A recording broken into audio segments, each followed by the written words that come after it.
All right, we have two left. This is the penultimate presentation for this afternoon.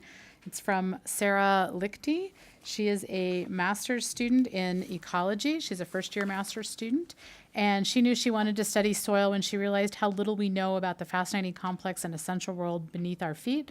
I'd also like to point out she's the first in her family to attend graduate school. And her title today is On the Cutting Edge of Tillage Research, Stabilizing Soil Carbon for Resilient Farming.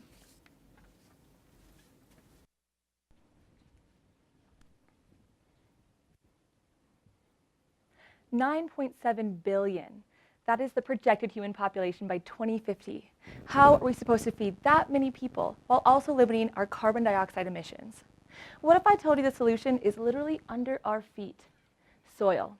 Soil acts as a chemical bank, storing carbon from plants and preventing it from being released back to the atmosphere as carbon dioxide, where it would contribute to climate change.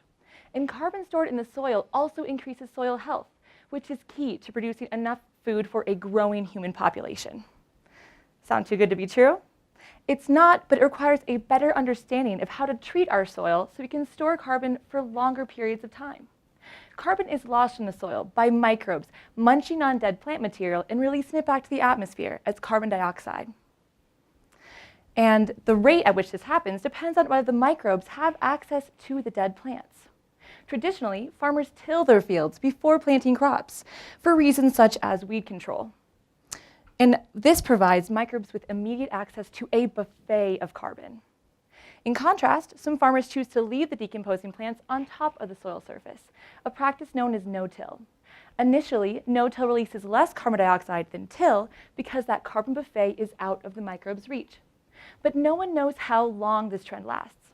For my research, I'm curious about the stability of carbon in no-till versus till fields over time. No-till is the gold standard for sustainable farming, providing many soil health benefits, such as erosion control, water retention, and carbon storage.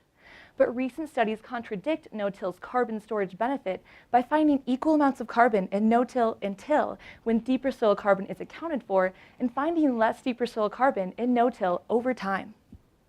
Yes, till loses more carbon in the short term, but I hypothesize that till is storing more carbon in the long term, since no-till appears to continue to lose carbon after till carbon has stabilized. To test this controversial hypothesis, I am tracing plant carbon in the soil using plants tagged with heavier carbon atoms that I can track in the soil after the plants decompose.